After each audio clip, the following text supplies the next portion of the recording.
പുത്രനും പരിശുദ്ധ റൂഹായിക്ക് സ്തുതി ആദ്യം മുതലൊന്നും നിൽക്കുന്ന നാമി. ട്രൂ ഫെയ്ത്തിലേക്ക് എല്ലാവർക്കും സ്വാഗതം. ഞാൻ യാക്കോബായ സഭയിലെ ഇട്ടൂപ്പ് ആലുക്കൽ കോർ എപ്പിസ്കോപ്പ്. സത്യവിശ്വാസം പറ്റിച്ച കാര്യങ്ങളാണ് ഇവിടെ പറയുന്നത്. ഇന്ന് പറയാൻ ഉദ്ദേശിക്കുന്നത് ത്രൈശുദ്ധ കീർത്തനവും മോർ സേവരിയോസ് മാനീസായും. ഞാൻ 2 ദിവസം മുമ്പ് ഒരു വീഡിയോ കണ്ടിരുന്നു. ഒരു സഹോദരൻ മോറാൻമാർക്ക് ഇഗ്നാത്യോസ് സേവ്യറിയോസ് പിതാവിനെ അധിക്ഷേപിച്ചും അപമാനിച്ചും താറടിച്ചും തറപറ്റിച്ചും എത്രയും താഴ്ത്തി കെട്ടാമോ അത്രയും താഴ്ത്തി കെട്ടി ഒരു വീഡിയോയിൽ അദ്ദേഹം പറയുകയുണ്ടായി. സത്യവിശ്വാസത്തിൽ നിലനിന്ന് വന്ന ഒറ്റ കാരണമല്ലാതെ മോർ സേവ്യറിയോസിനെ പറ്റി ഒന്നും പറയാറില്ല. അതിന് ഇത്ര അസഹിഷ്ണുത, ഇത്ര ദേഷ്യം അദ്ദേഹത്തിന് എന്താണ് പരിശുദ്ധ പിതാവിനോടുള്ളതെന്ന് മനസ്സിലാകുന്നില്ല. ഞാൻ ഇതിനു മുമ്പ് പറഞ്ഞിരുന്നു, ത്രൈസാഗിയോണിനെ പറ്റി ഞാനൊന്ന് പറയാം. ത്രൈസാഗിയോൺ അല്ലെങ്കിൽ ത്രൈശുദ്ധ കീർത്തനം. ദൈവമേ നീ പരിശുദ്ധനാകുന്നു, ലവാനെ നീ പരിശുദ്ധനാകുന്നു, വർണ്ണമില്ലാത്തവനെ നീ പരിശുദ്ധനാകുന്നു.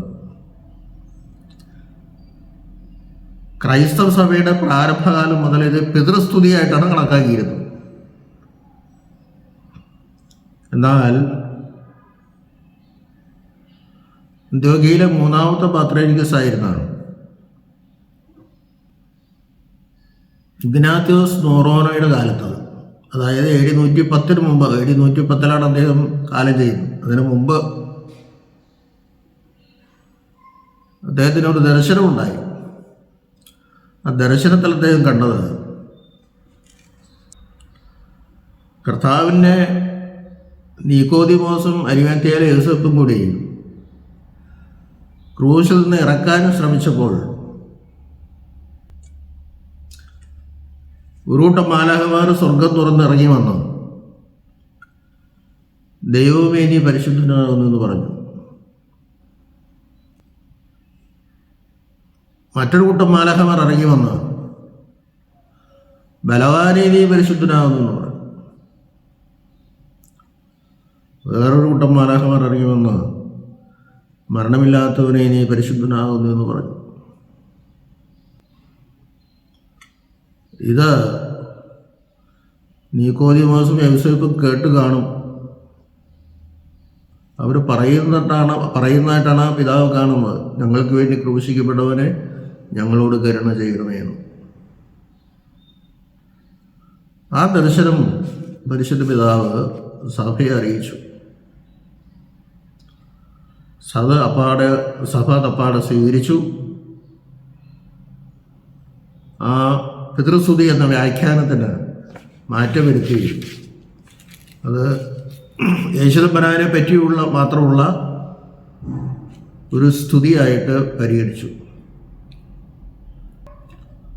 അത്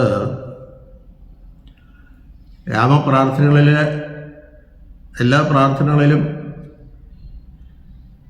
പ്രാരംഭത്തിൽ അത് ചൊല്ലുകയും ആ പ്രാർത്ഥന ചൊല്ലി അവസാനിപ്പിക്കുകയും ചെയ്യും ആണ് പതിവ് സഭയിലുള്ളത്.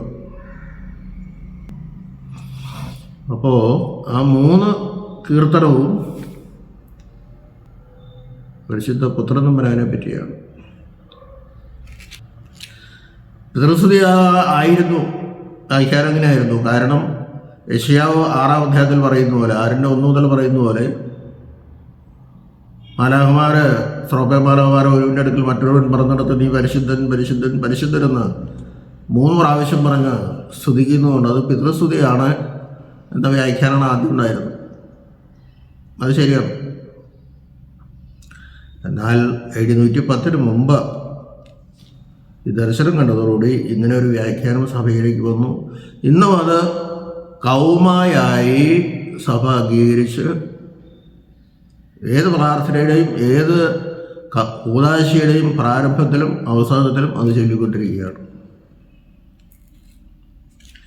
ദൈവമേ നീ പരിശുദ്ധനെന്ന് പറയുമ്പോൾ ഞങ്ങൾ പാപികളാണ്. ഞാൻ ചെറുതായിട്ട് മാത്രമേ അതിൻ്റെ വ്യാഖ്യാനം പറയുന്നുള്ളൂ.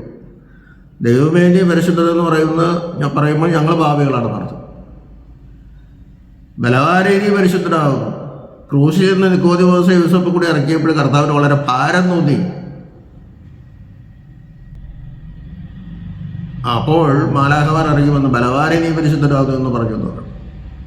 ആ ഭാരം തോന്നിയത് കൊണ്ട് മാലാഖമാർ പറഞ്ഞതാണോ എന്ന് വെച്ച് കഴിഞ്ഞാൽ അത് ദർശനമാണ്, പറയാൻ പറ്റില്ല. അതൊക്കെ രഹസ്യങ്ങളല്ലേ. അപ്പോൾ നീ ബലവാനാണെന്ന് പറയുമ്പോൾ ഞങ്ങൾ ബലഹീനനാണ്. പിന്നെ ഒരു കൂട്ടം മാലാഖമാർ ഇറങ്ങുമെന്ന് പറഞ്ഞു മരണമില്ലാത്തവനെ നീ പരിശുദ്ധനാകുന്നു.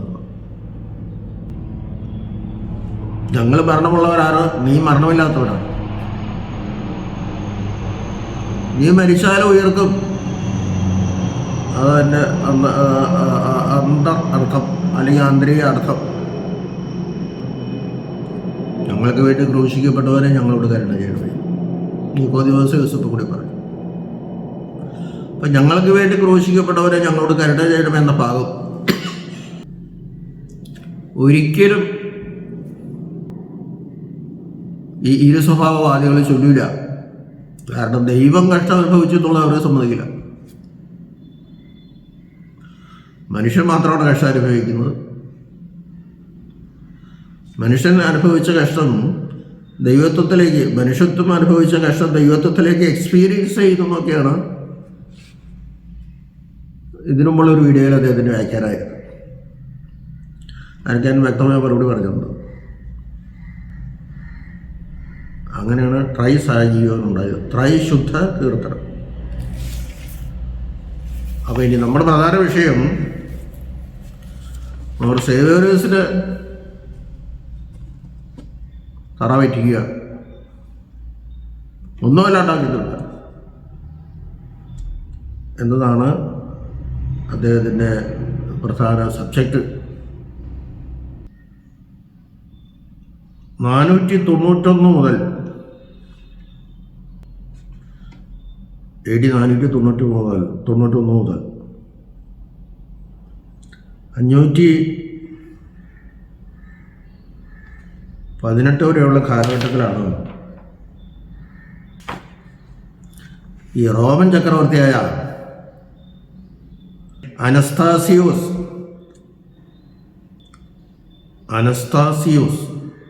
ചക്രവർത്തി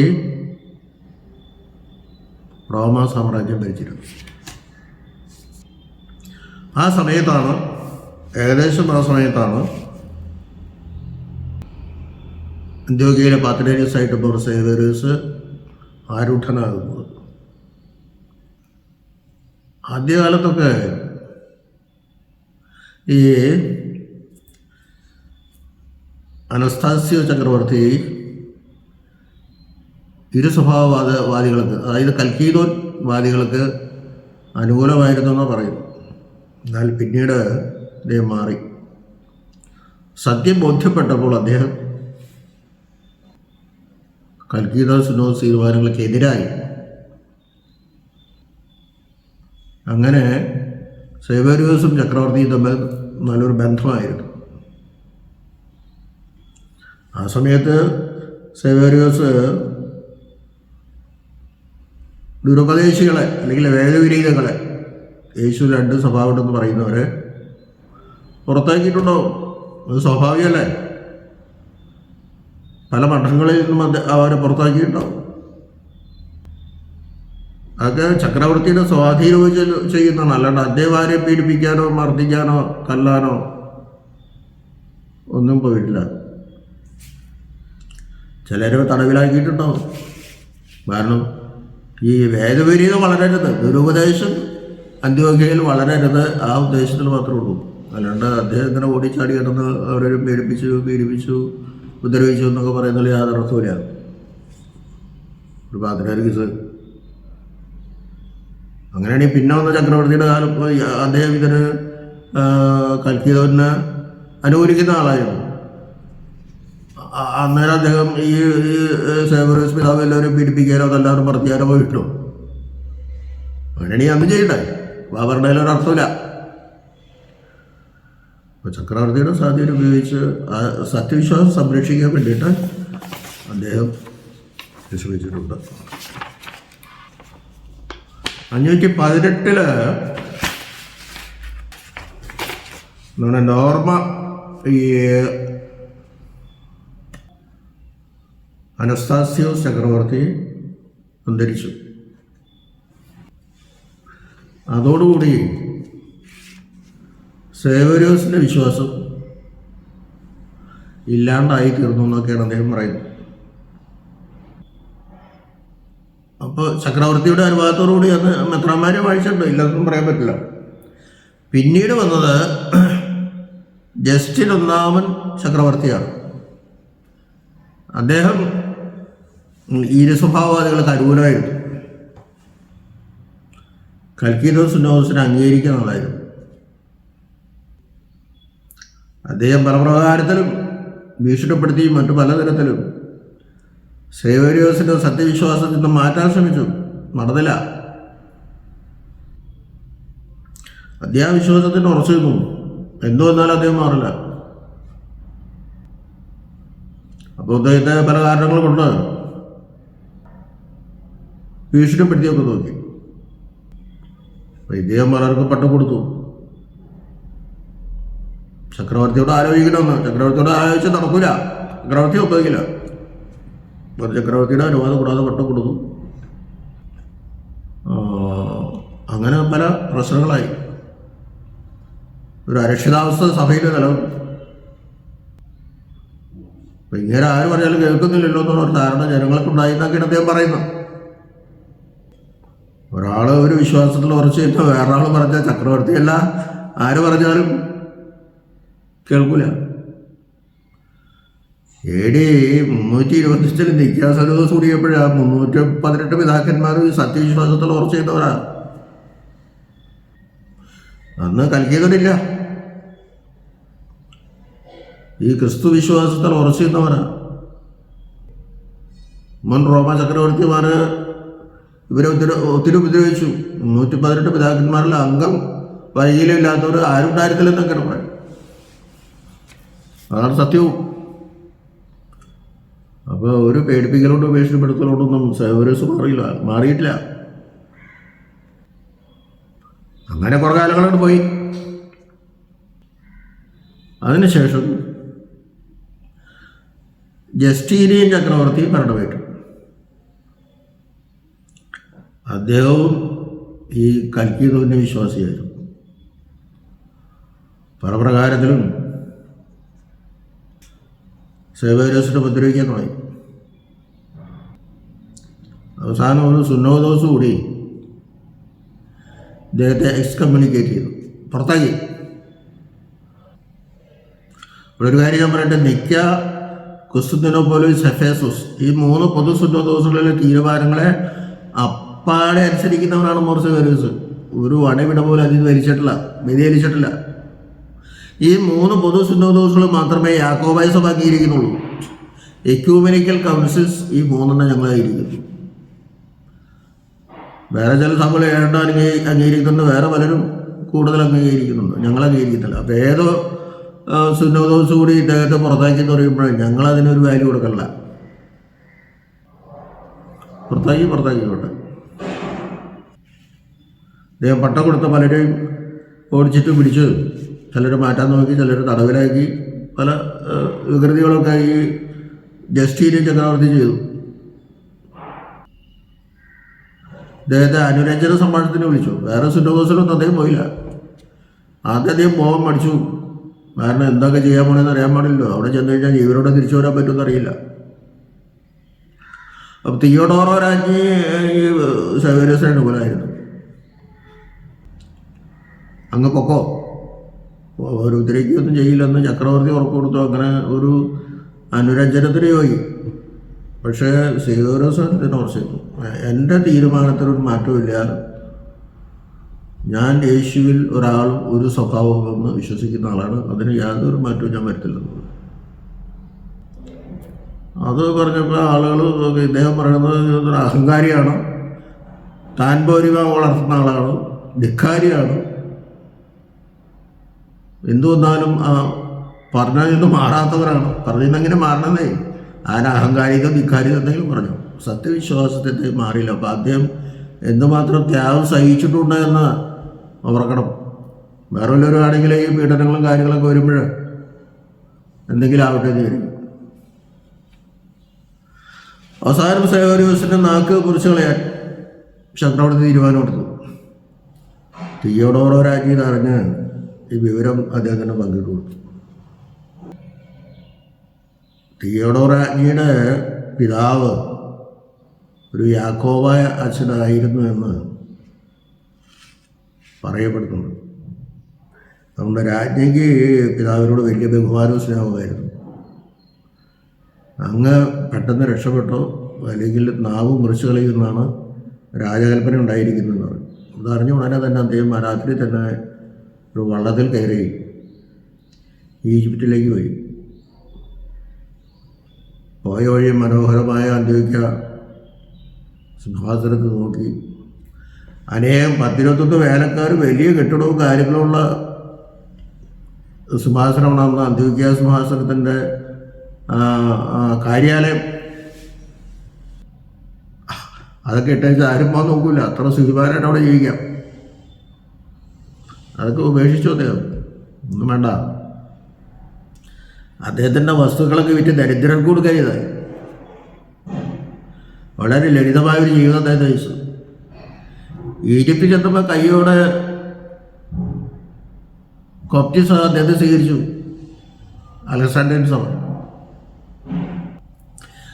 ഈ അലക്സാണ്ട്രിയൻ സഭയും സിറിയക് ഓർത്തഡോക്സ് സഭയും അർമീനിയൻ സഭയും ഒരേ വിശ്വാസത്തിലും ഒരേ ആചാരത്തിലും AD 325 പൊതു സിനോസിൽ ഉറച്ചിരുന്നവരാണ്. ഓർത്തഡോക്സിൻ്റെ സിംഹാസനമാണ് 3ആയിട്ടും പിന്നെ 4ആയിട്ടും വായിച്ചത്. അവിടെ റോമയ്ക്ക് 1-ാം സ്ഥാനമായിരുന്നു, അലക്സാണ്ട്രിയയ്ക്ക് 2ആയിരുന്നു, അന്ത്യോക്യയ്ക്ക് 3ആയിരുന്നു. പിന്നെ കൊസ്തന്തിനോപ്പോലിസ് പാട്രിക്കായിട്ട് വന്നപ്പോൾ അന്ത്യോക്യയുടെ കുറേ സ്ഥലം കുസന്തീനോസിലേക്ക് വിട്ടു. അപ്പോൾ അന്ത്യോക്യ 4ആവനായിരുന്നു. 1-ാം സ്ഥാനം, 2-ാം സ്ഥാനം, 3-ാം സ്ഥാനം എന്ന് പറയാൻ എന്തർത്ഥത്തിലാത്ത അദ്ദേഹത്തിന് അറിയില്ല. റോമാ പോപ്പിൻ്റെ ജൂറിസ്ഡിക്ഷനിൽ വരുന്ന ജൂറിസ്ഡിക്ഷൻ, അതായത് അധികാരപരിധിയിൽ വരുന്ന അതാണ് ജൂറിസ്ഡിക്ഷൻ. ആ സ്ഥലത്തിൻ്റെ വിസ്തീർണം അനുസരിച്ചാണ് ഈ സ്ഥാനം വന്നത്. അതായത് റോമാ വടക്ക് പടിഞ്ഞാറ് റോമയ്ക്ക് കൊടുത്തപ്പോൾ റോമ പൊതുവെ ഒരു വലിയ സാമ്രാജ്യമാണ്. അതിൽ തന്നെ ഇദ്ദേഹത്തിൻ്റെ ഭരണാധികാരത്തിൽ വരുന്ന ആ സ്ഥലത്തിൻ്റെ ഏരിയ വളരെ കൂടുതലായിരുന്നു. അതുകൊണ്ടാണ് 1-ാം സ്ഥാനം എന്ന് പറയുന്നത്. തൊട്ടടുത്ത അലക്സാണ്ട്രിയയ്ക്കാണ് വലിപ്പം, 2. പിന്നെ 3-ാമത് അന്ത്യോക്യ 1. 4-ാമത് കുസ്തന്തിനോസ് പാട്രിക്കായിട്ട് വന്നപ്പോൾ അന്ത്യോക്യയുടെ കുറേ സ്ഥലം പിടിച്ചെടുത്തു. റോമാ ചക്രവർത്തി മൂലം പിടിച്ചെടുത്തു. അപ്പം അന്ത്യോക്യ 4-ാമതായി. അപ്പം അദ്ദേഹം തന്നെ പറയുന്നുണ്ട് അന്ത്യോക്യയുടെ കുറേ സ്ഥലം പിടിച്ചെടുത്തു. അപ്പോൾ ഈ സ്ഥലത്തിൻ്റെ ഏരിയ അനുസരിച്ചല്ല ഈ സ്ഥാനം കൊടുക്കണം. അല്ലാണ്ട് റോമാ പോപ്പിന് മറ്റുള്ളവരുടെ പേരിൽ ഊരധികാരം ഉണ്ടായിരുന്നില്ല. നിക്കാസോറസ് തീരുമാനിച്ച് ഈ 3 പാട്രിയാർക്കുകൾ വെക്കുന്നു. പിന്നെ 4-ാമത് വന്ന കൊസ്തന്തിനോപ്പോലിസിന് ഒരേ സ്ഥാനമാണ്, ആർക്കും ആരുടെ മേലെ അധികാരമൊന്നുമില്ല. പിന്നെ റോമ പാപ്പ എല്ലാവരെയും കീഴിലാക്കൊക്കെ നോക്കി, പക്ഷെ നടന്നില്ല. അങ്ങനെ ദേഷ്യപ്പെടുന്നാണ് അദ്ദേഹം ഈ കൽക്കീദോസിനെ വിളിച്ചു കൂട്ടി യേശുവിന് ഒരാളിന് 2 സ്വഭാവം ഉണ്ടെന്ന് പഠിപ്പിച്ചു. അപ്പം അതിനന്ന് മുതൽ ആളുകൾ എതിർത്ത് തുടങ്ങി. ഞാൻ ഇതിനു മുമ്പ് പറയുന്നുണ്ട്, ദൈവസ്വഭാവവും മനുഷ്യ സ്വഭാവവും അതിൻ്റെ സവിശേഷതകൾ പൂർണ്ണമായി നിലനിർത്തിക്കൊണ്ട് ഒന്നും ലയിക്കാതെ, ഒന്ന് ലയിച്ച് വേറൊന്നാകാതെ ദൈവത്വവും മനുഷ്യത്വവും പരസ്പരം യോജിച്ചിരിക്കുന്നു, ഒരിക്കലും ഇതിന് വേർവരിയില്ല. അതാണ് സത്യവിശ്വാസം. അത് മനസ്സിലാക്കണം. ഈ സ്ഥാനമഹിമ എന്നവിടെ പറയണ്ട, അതൊക്കെ അറിവില്ലാത്തതുകൊണ്ടോ അല്ലെങ്കിൽ അറിയാൻ പാടില്ലായിട്ട് മറച്ചു വെച്ചൊക്കെ പറയുന്നതെന്ന് വിചാരിച്ചാൽ മതി. അപ്പോൾ ജസ്റ്റീൻ ചക്രവർത്തി ഇദ്ദേഹത്തെ മുടക്കി. മുടക്കിയെങ്കിലും അദ്ദേഹം പട്ടക്കുട നടത്തി. കാരണം ഫർമാൻ കിട്ടിയില്ല അംഗീകരിച്ച് പട്ടത്തും പോടില്ല. ഫർമാൻ കിട്ടിയില്ലെങ്കിൽ അവിടെ ഭരണാധികാരിയുടെ ഒരു അപ്രൂവൽ കിട്ടിയില്ലെങ്കിൽ അവിടെ ഭരിക്കാൻ ബുദ്ധിമുട്ടാണ്. അത് ചക്രവർത്തി ഐ മീൻ പാത്രിയാർക്കി സാവൻ ബുദ്ധിമുട്ടാണ്. പക്ഷേ അദ്ദേഹത്തിന് ലഭിച്ചിരിക്കുന്ന പട്ടത്വത്തിനൊരു കുറവില്ല. അദ്ദേഹം പട്ടം കൊടുത്തു.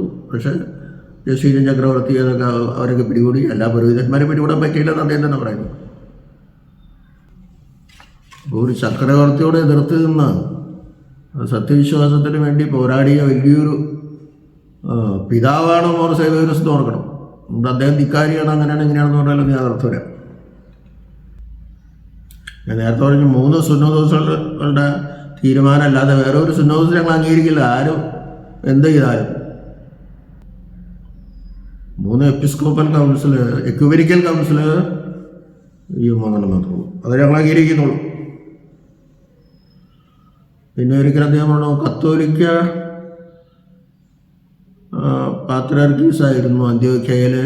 അല്ല, പാത്രിയാർക്കീസാണ് ഇപ്പം അന്ത്യോക്യയിൽ പാത്രിയാർക്കീസ് തോന്നുന്നു. ഇദ്ദേഹം എന്താ അറിഞ്ഞിട്ടാ പറയണമെന്ന് എനിക്ക് മനസ്സിലാവില്ല. അന്ത്യോക്യയിലെ ഇപ്പോഴത്തെ പാത്രിയാർക്കീസ്, അതായത് സിറിയയിലെ ദമസ്കോസ്, ദമസ്കോസ്, അന്ത്യോക്യ, അതിലെ പാത്രിയാർക്കീസ് ഇപ്പോൾ മോറാൻ മർഗ്രാത്യോസ് അപ്പറേം ലിതിയൻ കാതോലിക് പാത്രിയാർക്കീസ് ബാബ ധർമ്മസുണ്ടാണ്. ഇദ്ദേഹത്തിന് അന്ത്യോക്യ 3 ഉണ്ടോ? ഇത് അദ്ദേഹത്തിന് അറിയില്ലായിട്ടാണോ അത് പറയാത്തോണ്ടോ എനിക്കറിയില്ല. അന്ത്യോക്യ 3 അന്ത്യോക്യുണ്ട്. ഒന്ന് സിറിയയിലെ അന്ത്യോക്യ, എന്താണ് സിറിയ എന്ന് പറയുമ്പോൾ ദമസ്കോസ്, അന്ത്യോക്യക്കായിട്ട് പറയുന്ന സ്ഥലങ്ങൾ.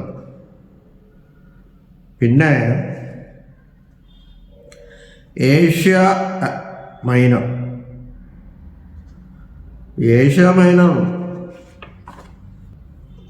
അത് BC 2-ാം നൂറ്റാണ്ടിൻ്റെ അവസാനത്തിൽ റോമാക്കാരി പട്ടണം കീഴടക്കി. അവിടെയുള്ള പാത്രിയാർക്കീസിന് ഈ അന്ത്യോക്യ പാത്രിയാർക്കീസ് തന്നെ പറയും. അതായിരിക്കും അദ്ദേഹം പറഞ്ഞ ഈ ജോൺ 10 ഞാൻ ധരിക്കുകയാണ്. അപ്പോൾ അദ്ദേഹം അതൊക്കെ മറച്ചു വയ്ക്കണോ അറിയാൻ പാടില്ലായിട്ടാണെന്ന് അറിയില്ല. പിന്നെ 3ാമത്തെ പാത്രിയാർക്കേറ്റ് അല്ല 3ാമത്തെ അന്ത്യോക്യ പേർഷ്യയാണ്. അന്ത്യോക്യ ക്രൈസ്തവരുടെ പ്രധാന ശക്തി ദുർഗമായിരുന്നു ആ കാലത്ത്. ജസ്റ്റീൻ 1-ാം ചക്രവർത്തിയുടെ കാലം കഴിഞ്ഞു. ജസ്റ്റീൻ ചക്രവർത്തിയുടെ കാലത്ത് അദ്ദേഹം പുറത്തേക്ക് പോയി. അപ്പോൾ ഈ സിറിയൻ ഓർത്തഡോക്സ് സഭയും അർമീനിയൻ ഓർത്തഡോക്സ് സഭയും കോപ്റ്റിക് അല്ലെങ്കിൽ അലക്സാണ്ട്രിയൻ ഓർത്തഡോക്സ് സഭയും ഒരേ വിശ്വാസത്തിൽ, ഒരേ ആചാരത്തിൽ, അവർ 3 കൂടി സഭയാണ് ഏകസഭ എന്ന് വിശ്വാസ പ്രമാണത്തിൽ പറയുന്നു. ഏകസഭ എന്ന് വിശ്വാസ പ്രമാണത്തിൽ പറയുന്ന ഈ 3 പാട്രിയേറ്റുകളും കൂടിയാണ്. ഇദ്ദേഹമൊക്കെ പറയുന്ന ആദ്യം അലക്സാണ്ട്രിയ വലിയ തിയോളജി വിവരമുള്ളവരുണ്ടായിരുന്നില്ല. അവർ കൽക്കീതൽ സുന്നതത്തിനെ അംഗീകരിച്ചിരുന്നവരാണ്. അംഗീകരിച്ചൊന്നും മുഴുവനായിട്ട് പറയുന്നില്ല, അവർക്ക് വലിയ അറിവും കാര്യങ്ങളൊന്നും ഉണ്ടായിരുന്നില്ല. ഇപ്പം അലക്സാണ്ട്രിയയിലെ കൂറലോസ് പിതാവും ഈ സേവരോസ് പിതാവും ഒറ്റ കെട്ടണം, ഒരു മാറ്റമില്ല. അവരുടെവരും സത്യവിശ്വാസത്തിന് വേണ്ടിയിട്ട് ശക്തമായി പോരാടിയവരാണ്. മനസ്സിലാവും. അപ്പോൾ ഈ 3 സഭയും കൂടുന്നതാണ് ഏകസഭ എന്ന് വിശ്വാസ പ്രമാണത്തിൽ ചെല്ലുന്നു. ഇവർ വിശ്വാസ പ്രമാണത്തിൽ പല മാറ്റങ്ങൾ വരുത്തിയിട്ടുണ്ട്. എന്തൊക്കെ ചെയ്തതെന്ന് എനിക്കറിയില്ല, ഞാൻ ആ പാതയിൽ പോകുന്നില്ല. പിന്നെ കപ്പതോക്യൻ പിതാക്കന്മാരെ ഇതിനകത്ത് ബന്ധപ്പെടുത്തേണ്ട കാര്യമില്ല. AD 400 മുമ്പാണ് ഈ കപ്പതോക്യൻ പിതാക്കന്മാരായ വലിയ മാർ ബസേലിയോസും നീസായിലെ ഗ്രിഗോരിയോസും നൈസായിലെ ഗ്രിഗോരിയോസും ജീവിച്ചിരുന്നത്. ഒന്ന് കൽക്കീതോസ് കൂടിയിട്ട് പോലുമില്ല. അവർ വിശ്വാസത്തിൽ ഉറച്ചവർ ഗ്രീക്ക് പിതാക്കന്മാരാണ്. പിന്നെ ഈ ബൈസന്റൈനായിട്ട് പോയത് ഗ്രീക്ക് ഓർത്തഡോക്സ് സഭ, ബൈസന്റൈൻ, റഷ്യൻ ഓർത്തഡോക്സ് സഭ, അതൊക്കെ ബൈസന്റൈൻ സഭകളാണ്. റൊമേനിയ, ബൾഗേറിയ, അതൊക്കെ ബൈസന്റൈൻ സഭകളാണ്. ഇദ്ദേഹം ഒരു പുതിയ സഭ സ്ഥാപിച്ചെന്ന് അദ്ദേഹം പറഞ്ഞത് ഒരിക്കലുമില്ല. സിറിയക്ക് ഓർത്തഡോക്സ് സഭയുടെ കണ്ടിന്യൂഷനാണ് അന്നുണ്ടായിരുന്നത്, ഇപ്പോഴും അത് തന്നെയാണ്. പിന്നെ ഞാൻ പുതിയ സഭ സ്ഥാപിക്കണം. വീഡിയോയിൽ അദ്ദേഹം പറയുന്നത് എല്ലാവരും അദ്ദേഹത്തിനെതിരായിരുന്നു, അദ്ദേഹത്തിന് അഹങ്കാരി എന്ന് പറഞ്ഞു, അത് പറഞ്ഞു, ഇത് പറഞ്ഞു, അദ്ദേഹത്തിന് ഒരു വിട്ടുവീഴ്ച ഉണ്ടായില്ല. അത് ശരിയാണ്. അദ്ദേഹം മാറിയില്ല, ഒരുപാട് കഷ്ടപ്പാടും ത്യാഗവും അനുഭവിച്ചു അദ്ദേഹം. യാക്കോബ് പ്രധാനെ വാഴിക്കുമ്പോൾ അലക്സാണ്ട്രിയൻ പാത്രിയർക്കീസ് ബാബ വാഴിക്കുമ്പോൾ ഈ സേവ്യറിന്റെ സാന്നിധ്യം അവിടെ ഉണ്ട്. അതിന് മുമ്പ് പറയണം. പിന്നെ അദ്ദേഹം പറയുന്നത് മാനീസ് സേവ്യറിസ് എഴുതിയതല്ല. ഇതിനു മുമ്പ് പല പിതാക്കന്മാരും പറഞ്ഞിട്ടുള്ള കാര്യങ്ങൾ ക്രോഡീകരിച്ച് അദ്ദേഹം ഒരു മാനീസ് ഉണ്ടാക്കിയതാണ്, ഒരിക്കലുമല്ല. ഇദ്ദേഹം ഗ്രീക്ക് പണ്ഡിതനാണ്, സുറിയാനി നന്നായിട്ടറിയാം. ഇദ്ദേഹത്തിൻ്റെ പൂർവ്വപിതാക്കന്മാരുടെ പല കൃതികളും ഇദ്ദേഹം സുറിയാനിയിലേക്ക് തർജ്ജമ ചെയ്തിട്ടുണ്ട്, അത് സത്യമാണ്.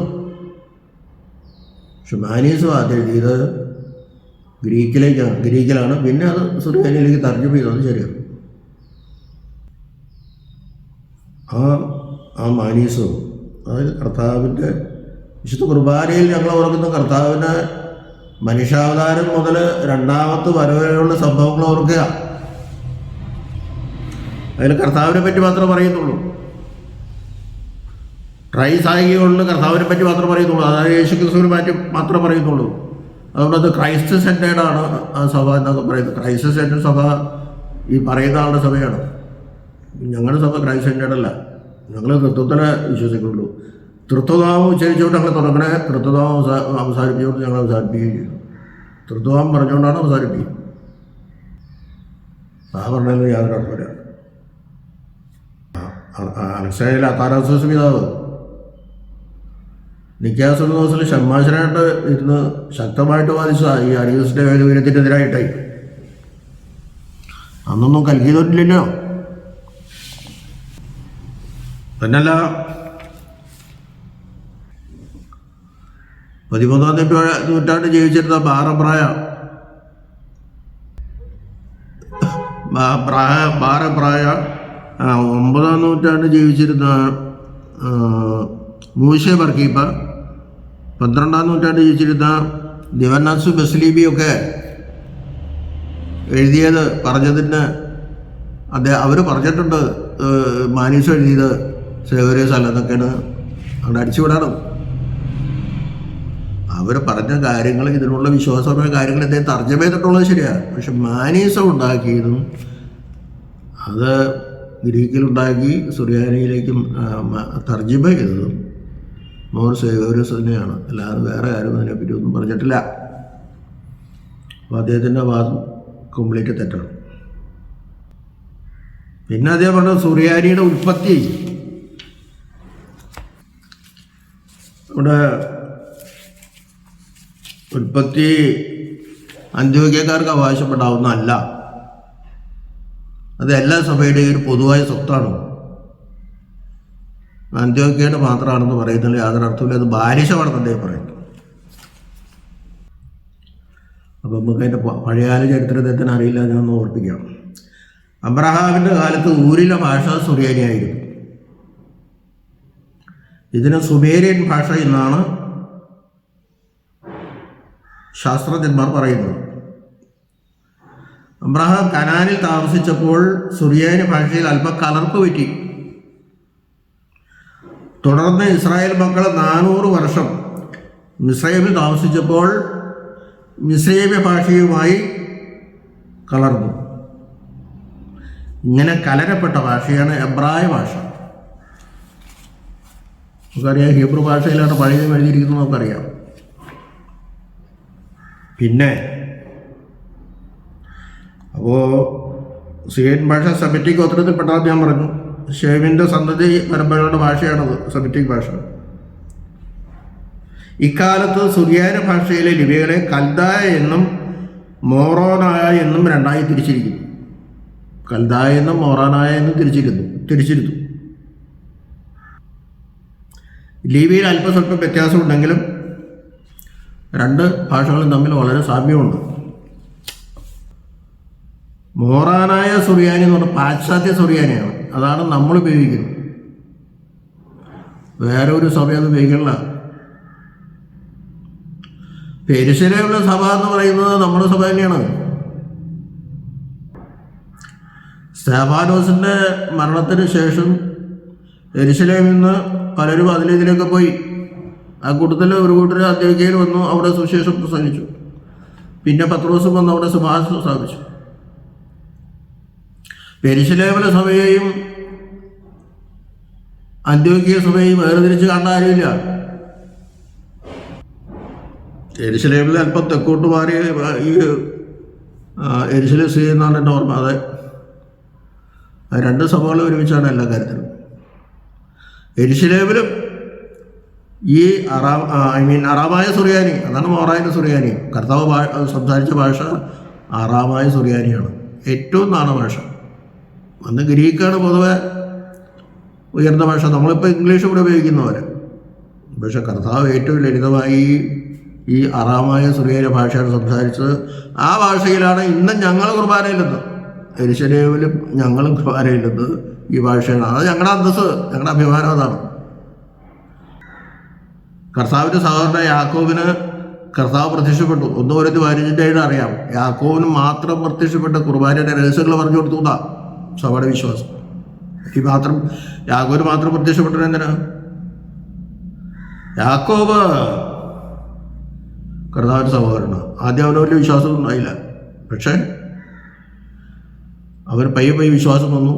ഒരു ദിവസം അവർ ഈ ശിഷ്യന്മാരുടെ അടുത്ത് ചെന്നപ്പോൾ ഇവര് കർത്താവ് കൊടുത്ത ശരീരവും രക്തവും ശരീരം എന്ന് തന്നെ പറയാം, ശരീരവും രക്തവും അതിൽ വിശുദ്ധ കുർബാന അനുഭവിച്ചുകൊണ്ടിരിക്കുകയാണ്. നിങ്ങളെന്താ കഴിക്കുന്നത്? കർത്താവ് വാഴ്ത്തി തന്ന അപ്പോ വീഞ്ഞാണ്, ഞങ്ങളത് അനുഭവിച്ചുകൊണ്ടിരിക്കുകയെന്ന് പറഞ്ഞു. അല്പം എനിക്ക് തരാമോ എന്ന് ചോദിച്ചു. അവർ അതിൽ നിന്ന് കുറച്ച് യാക്കോബിന് കൊടുത്തു. യാക്കോബ് അതൊരു സ്വർണ്ണ ചെമ്പിൽ അടച്ചു വെച്ചു. അവൻ കഴിച്ചില്ല. വാസ്തവത്തിൽ ശ്രീയന്മാർ കൊടുക്കാൻ പാടില്ലാത്തതാണ്. അത്രയും വിവരം അവർക്കില്ലെന്ന് വിചാരിച്ചോ. പക്ഷെ പെന്തിക്കോസ്തൊക്കെ കഴിഞ്ഞ് വന്നപ്പോൾ ഞാൻ വരുന്നവരെ എൻ്റെ ഓർമ്മയ്ക്ക് വേണ്ടി ഇത് ചെയ്യണമെന്ന് കർത്താവ് പറഞ്ഞിട്ടുണ്ടല്ലോ എന്ന് അപ്പോഴേ ഓർക്കണം. വേഗം മോറാനുണ്ടാക്കിയത് എങ്ങനെയാണ്? സഭയുടെ പരിശുദ്ധ പാരമ്പര്യം. അത് വേറൊരു സഭയും ആവശ്യപ്പെടാൻ പറ്റില്ല. ആ കബറിൽ നിന്ന് കിട്ടിയ കുന്തിരിക്കവും ആ അവസ്ഥകളൊക്കെ, ആ സുഗന്ധദ്രവ്യങ്ങളൊക്കെ ചേർത്ത് ഒലിവെണ്ണയും ചേർത്ത് അവർ മോറോനുണ്ടാക്കി. ആ മോറോൻ വെച്ച് യെരുശലേമിലെ പള്ളി ഉദാശ ചെയ്തു. കന്യാമറിയാവനെ മാമോദീസം നോക്കി. പിറ്റേ ദിവസം വിശുദ്ധ കുർബാന അവിടെ അർപ്പിച്ചു. അത് യാക്കോബ് ശ്ലീഹയാണ്. നീയാണ് ഇതിന് അർഹനെന്ന് പറഞ്ഞ് അവന് പട്ടത്ത് കൊടുത്തു. പത്രോസ് ചോദിച്ചാൽ മതി. പത്രോസിനാണ് അധികാരം കൊടുക്കുന്നത്. ഭരിക്കാനുള്ള അധികാരം ദൃശ്യതലവൻ പത്രോസാണ്. പത്രോസ് കൈവച്ച് അവനെ അധികാരപ്പെടുത്തി. പാറയാവുന്ന ഈ പാറമേൽ ഞാൻ എൻ്റെ സഭയെ പണിയും. പാതാള ഗോപുരങ്ങളിൽ ജയിക്കാത്ത സഭ ഇത് മാത്രമേ ഉള്ളൂ. വേറെ പലരും ഇങ്ങനെ പാതാള ഗോപുരങ്ങളുടെ കാര്യങ്ങളൊക്കെ പറയുന്നത് ആലോചിക്കുന്ന കാര്യമില്ല. ആ സെയ്യോൻ മാളിയിൽ വെച്ച് കർത്താവ് പെസഹ ആചരിച്ച് കുർബാന സ്ഥാപിച്ച അതേ മാളികയിൽ വെച്ച് യാക്കോബ് കർത്താവിൻ്റെ സഹോദരൻ യാക്കോബ് ശ്ലീഹ വിശുദ്ധ കുർബാന അർപ്പിച്ചു. അത് ഇന്നും ഞങ്ങളുടെ കയ്യിലാണ്. ഇപ്പം കർത്താവ് സംസാരിച്ച ഭാഷ അറാമായ സുറിയാനിയിലെ വിശുദ്ധ കുർബാന ചൊല്ലുന്നത് യാക്കോബായ സഭ മാത്രമാണ്. യെരുശലേമിലെ സഭയും അതിനോട് ചേർന്ന് നിൽക്കുന്നത്. വേറെ ഒരു സഭ അങ്ങനെ ഇല്ല. മെസോപ്പൊത്തോമിയ മുതലായ ഭാഗങ്ങളിലെ സുറിയാനിയെ കൽദായ സുറിയാനി എന്ന് പറയുന്നു. നേരത്തെ പറഞ്ഞ മോറാനായ സുറിയാനി കൽദായ സുറിയാനിയാണ്. അത് പൗരസ്ത്യ സുറിയാനിയാണ്. അതാണ് ഈ ഇന്ന് വേറെ പല സഭകൾ ഉപയോഗിക്കുന്നത്. ഒരു കാര്യം ഞാൻ പറയാം, ഈ സഭകളുടെ പേരിടുന്നത് ഏത് ഭാഷയിലാണോ ആരാധന അർപ്പിക്കുന്നത് ആ ഭാഷ ഉപയോഗിച്ചാണ്. ഇപ്പോൾ സിറിയക് ഓർത്തഡോക്സ് സഭ സുറിയാനി ആരാധന ഭാഷയായിട്ട് ഉപയോഗിക്കുന്നു. കോപ്റ്റിക് ഓർത്തഡോക്സ് സഭ കോപ്റ്റിക് ഭാഷ ആരാധന ഭാഷയായി ഉപയോഗിക്കുന്നു. അർമീനിയൻ ഓർത്തഡോക്സ് സഭ അർമീനിയൻ ഭാഷ ആരാധന ഭാഷയായിട്ട് ഉപയോഗിക്കുന്നു. ലത്തീൻ സഭ ലത്തീൻ അല്ലെങ്കിൽ ലാറ്റിൻ ഭാഷ ആരാധന ഭാഷയായി ഉപയോഗിക്കുന്നു. ഗ്രീക്ക് ഓർത്തഡോക്സ് സഭ ഗ്രീക്ക് ഭാഷ ആരാധന ഭാഷയായിട്ട് ഉപയോഗിക്കുന്നു. റഷ്യൻ ഓർത്തഡോക്സ് സഭ ഇങ്ങനെ ഓരോന്ന് പറയുമ്പോൾ അതാത് രാജ്യത്തിലെ അതായത് ഏത് ഭാഷ ഉപയോഗിച്ചാണോ ആരാധന അർപ്പിക്കുന്നത് ആ ഭാഷയിലാണ് ആ സഭയുടെ പേര് വരുന്നത്. സിറിയക്ക് ഓർത്തഡോക്സ് സഭ എന്ന് പറഞ്ഞ വേറൊരു സഭ ഈ ലോകത്തിലില്ലോ. അപ്പോൾ സിറിയക്കിൻ്റെ പാരമ്പര്യം സുറിയാനിയുടെ പാരമ്പര്യം യാക്കോബക്കാർക്ക് എരിശിലക്കാർക്ക് അത് രണ്ടും ഒന്നാണ് ഉള്ളതാണ്. അതാദ്യം മനസ്സിലാക്കും. അത് മനസ്സിലാക്കാണ്ട് സുറിയാനി ആരാധന എല്ലാവർക്കും ഉള്ളതാണ്. അങ്ങനെ ഇതാണ് നിങ്ങളൊക്കെ ഉപയോഗിക്കുന്ന പൗരസ്യ സുറിയാനി കല്ലായ ഭാഷയാണ്. കർത്താവ് സംസാരിച്ച ഭാഷ ഒരിക്കലും നിങ്ങൾ ഞങ്ങളുടെ പകർത്തി ചിലതൊക്കെ ഉപയോഗിച്ചിട്ടുണ്ടാവുന്നല്ലാതെ അതിൻ്റെ ഒറിജിനൽ ആ ലിറ്റർജി അന്ത്യോക്യയ്ക്ക് മാത്രം അവകാശപ്പെട്ടതാണ്. അതെല്ലാവർക്കും ആവശ്യപ്പെടുന്നതുകൊണ്ടാണ് ബാലിശം. തോപ്പിക്കാൻ വേണ്ടിയിട്ട് പറയുന്നത് മാത്രമേ ഉള്ളൂ. അപ്പോൾ ഞാൻ അവസാനിപ്പിക്കുകയാണ്. ഇപ്പോൾ സമയത്തിൻ്റെ ഇപ്പോൾ ഒരുപാടായി. അപ്പോൾ ഒരു കാര്യം വ്യക്തമായിട്ട് പറഞ്ഞത്, കോടികൾ അംഗസംഖ്യ ഉണ്ടായിട്ടൊന്നും കാര്യമില്ല. കർത്താവിൽ ദൈവത്വവും മനുഷ്യത്വവും അതിൻ്റെ സകല വിശേഷങ്ങളോടുകൂടി പൂർണ്ണ വിശേഷങ്ങളോടുകൂടി ഒന്ന് ലയിക്കാതെ ഒരിക്കലും വേറെ പിരിയാതെ നിൽക്കുന്ന ദൈവ മനുഷ്യനായ യേശുവിന് മാത്രമേ രക്ഷ നൽകുവാൻ സാധിക്കുകയുള്ളൂ. ഞാൻ ഇതിന് പറയുന്നുണ്ട്. അവൻ ദൈവത്വത്തിലും മനുഷ്യത്വത്തിലുമാണ് കഷ്ടത സഹിച്ചതെന്ന് ഓർത്തുകൊള്ളണം. ചില പിതാക്കന്മാരെ കൂടെ ഓർപ്പിച്ചിട്ട് ഞാൻ വേഗം നിർത്തിക്കൊള്ളാം. മാവോഗിലിമാർ പീലക്സിഡസിനെ പറ്റി ഈ സഹോദരൻ പറയുന്നുണ്ട്. ജസ്റ്റിൻ ചക്രവർത്തി സത്യവിശ്വാസത്തിൽ നിന്ന് വ്യതിചലിക്കാത്തതിന് നാട് കടത്തിയ 54 മെത്രാന്മാരിൽ ഒരാളായിരുന്നു ഇദ്ദേഹം.